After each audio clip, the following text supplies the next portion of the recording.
नमस्कार आणि good morning family. तर कसे आहात? मजेत ना? तर बघा, आज दिवाळीचा धनतेरस हा सण आहे. तर आज सगळे मस्त आनंदात सगळीकडे दिवाळी साजरी केली जाते. तर सर्वात प्रथम तुम्हाला माझ्याकडून दीपावलीच्या खूप खूप शुभेच्छा. तर अशा प्रकारे कामावर आली आणि वॉचमॅन काका मला बोलले पार्ले बिस्किट खाता का? तर मी म्हटलं नाही काका, तुम्ही खावा. ID कार्ड जमा केलं आणि वाट पाहत होती, कारण मुकेश भैयाकडे मला कामाला जायचं होतं आणि मुकेश भैया टोडूला फिरवायला घेऊन गेलेले. टोडू मला बघताच तिथे नाचायला लागला, माझ्याकडे यायला बघत होता. मुकेश भैया त्याला ओरडत होते, त्याला सांभाळत होते, पण टोडू काय ऐकत नव्हता. तर ते त्याच्या समोर लपत होते, पण टोडूला माझ्याकडे यायचं होतं. त्यामुळे मुकेश भैयानी त्याला येऊ नाही दिलं, मारायची धमकी दिली. तेव्हा बिचारा घाबरून तिथे उभा राहिला. टोडू खूप शांत आहे, खूप घाबरट आहे, पण त्याला राग आला की मात्र तो कोणाचंच ऐकत नाही. पण त्याला खरंच माझा राग आला होता, कारण मी त्याला जवळ घेतलं नव्हतं. तर इकडे आल्या आल्या पण मला दरवाजाच्या बाहेर टोडू दिसला. त्याला माझ्याकडे यायचं होतं, पण मी त्याला घेतलं नाही, कारण मला किचनमध्ये काम करायचं होतं. तर मी काम झाल्यावरच त्याला हात लावत असते आणि त्याच्याबरोबर खेळत असते. कामाच्या सुरुवातीला मी त्याला कधीच हात लावत नाही. तर बघा, कामावर आली आणि इथे मस्तपैकी हे सँडविच बनवलेलं आहे. पनीर चिल्ली सँडविच आहे हे. आता तुम्ही म्हणाल पनीर चिल्ली तर ऐकलंय, पण पनीर चिल्ली सँडविच तर तुम्हाला हे पाहायचं असेल की पनीर चिल्ली सँडविच कसं बनवते, तर त्यासाठी मी माझ्या चॅनलवर तुम्हाला व्हिडिओ टाकेल पनीर चिल्ली सँडविचचा, की कसं बनवायचं. पण एवढं टेस्टी झालं होतं हे पनीर चिल्ली सँडविच की मॅडमना आणि सरांना खूप आवडलं.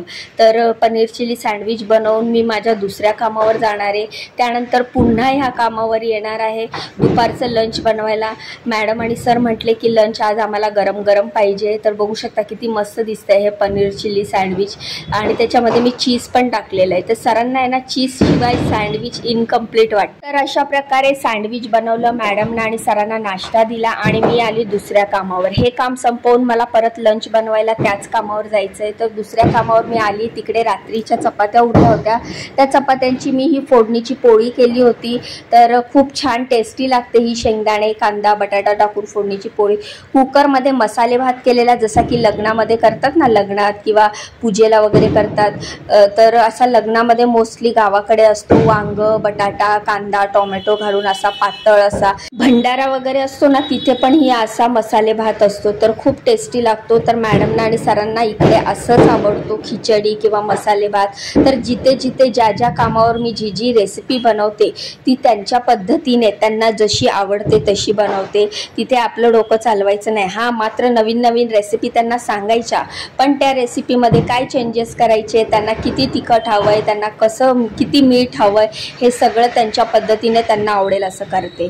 तर सगळा स्वयंपाक झाल्यानंतर एवढा ढीग भांड्यांचा मी घासला. आता हे पुसणार आहे ह्या फडक्यानी आणि नंतर ट्रॉलीमध्ये फालथे मारणार आहे. तर बघा, माझा स्वयंपाक झाला, मी पटापट भांडी पुसून घेते.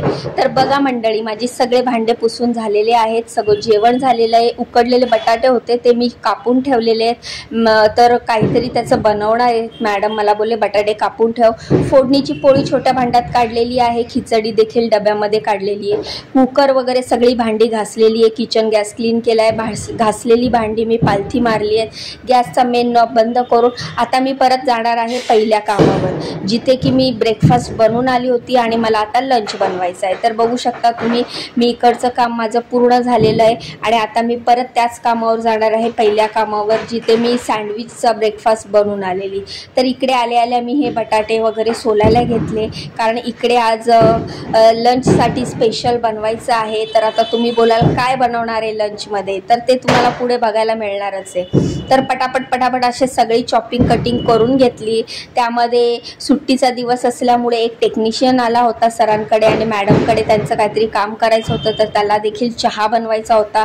तर आता इन्स्टंट चहा, कारण किचन पूर्ण पॅक होतं, सगळी कामं चालली होती. मुकेश भैयाचं काम चालू होतं आणि जी सपना दिदी येते वरच्या साफसफाईच्या वगैरे कामाला, तिचं पण काम चालू होतं आणि आम्हाला पण चहा प्यायची होती. पण आता चहा बनवायला सगळ्यांकडे कोणाकडेच वेळ पण नव्हता आणि इकडे चहा बनवायला बनवायचा म्हटलं ना तर इकडेचा चहा बनवायला 1 तास लागतो. तो खूप वेळ आटवत उकळत तो चहा बनतो, तेव्हाच त्यांना तो चहा आवडतो.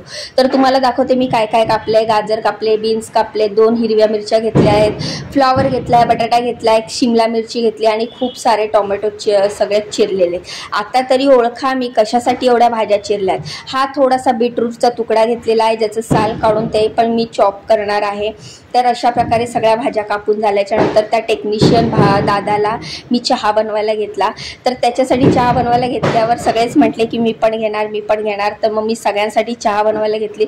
इन्स्टंट चहा लगेच होईल असा विचार केला, पण त्या इन्स्टंट चहामुळे खूप सारा पसारा आणि राडा झालाय. तो तुम्हाला पुढे व्हिडिओत बघायला मिळणारच आहे. तर आधी त्या टेक्निशियन दादाला मी चहा दिला आणि त्यानंतर ना मी म्हटलं आता सगळ्यांसाठी मी हा इन्स्टंट चहाच बनवते. इन्स्टंट चहा लवकर होईल आणि पटापट सगळं काम उरकेल आणि मला बाकीचा स्वयंपाक करता येईल, या हिशोबाने मी इन्स्टंट चहाचं पाऊच तर घेतलं बनवायला. पण त्यामुळे एवढा पसारा झाला ना की एकतर ते कसं पॅकेट ओपन करून प्रत्येकाच्या कपामध्ये टाकण्यामध्ये, मग ते थोडंसं अजून जास्त पाहिजे, थोडा स्ट्रॉंग पाहिजे, असं सगळं करण्यामध्ये पूर्ण किचन खराब झालं होतं, सगळं हे झालेलं. पण मात्र तरीही आम्ही तिघांनी म्हणजे मुकेश भैयानी आणि ह्या दीदीनी आणि मी, आम्ही तिघांनी चहा घेतला. मस्तपैकी फ्रेश वाटलं, कारण चहा म्हणजे आमच्या काम करणाऱ्या बायकांची एनर्जी, ते आमचं एनर्जी ड्रिंक आहे.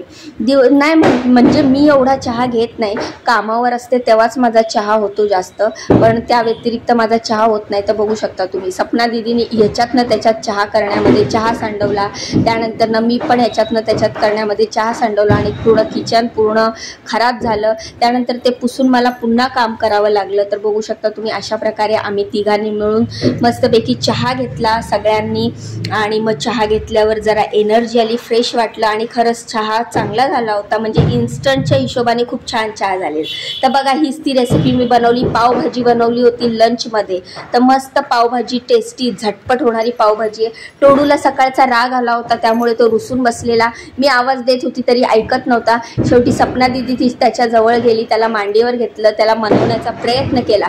तर बघा किती छान इकडे सगळीकडे दिवाळीची सजावट केलेली आहे, किती छान सगळं लक्ष्मीपूजनाची तयारी केलेली आहे. तर अशा प्रकारे इथे खूप छान असा देवारा, लक्ष्मी मातेची मूर्ती सगळं सजवलेलं होतं. तर ह्या घरामध्ये मी 5-10 मिनटं थांबली, चहा वगैरे घेतला, पावभाजी बनवली. पावभाजीची फुल रेसिपी माझ्या चॅनलवर अपलोड करेलच, तर ती तुम्ही नक्की बघा. तर मी टाकलेली पावभाजीची रेसिपी तुम्ही 15 ते 20 मिनिटामध्ये अशी पावभाजी बनवू शकता. तर नक्की ट्राय करा तुम्ही. हे बघा, हे किती छान सजवलं होतं, सगळे दिवे वगैरे लावलेले, फुलं वगैरे ठेवलेले, खूप छान घर सजवलेलं होतं. ही हॉलमधलं डेकोरेशन आहे, हॉलमध्ये असे दिवे वगैरे लावलेले. तर हा धनतेरसचा व्हिडिओ आहे. तर असं आज मी कामावर बनवलं. मला ह्या कामावर दुसऱ्यांदा यायला लागलं, कारण त्यांना गरमागरम पावभाजी खायची होती माझ्या हातची. आणि खरंच तुम्ही जर अशी पावभाजी बनवली ना, तुम्ही पण म्हणाल की मी ह्याच्या आधी एवढी टेस्टी पावभाजी कधीच खाल्ली नाही. त्या मॅडमला आणि दादांना एवढी पावभाजी आवडली की ते म्हणाले की दीदी लाईफ में इतना अच्छा पावभाजी मैंने नहीं खाया. तर तिकडे पावभाजी बनवली, घरातनं बाहेर पडली आणि आता मी चालली आहे घरी. तर ID कार्ड वॉचमॅन काकांकडनं घेतलं. असा होता आजचा दिवस. तुम्ही जाण्याआधी व्हिडिओला लाईक करा, चॅनलला सबस्क्राईब करा. बाय.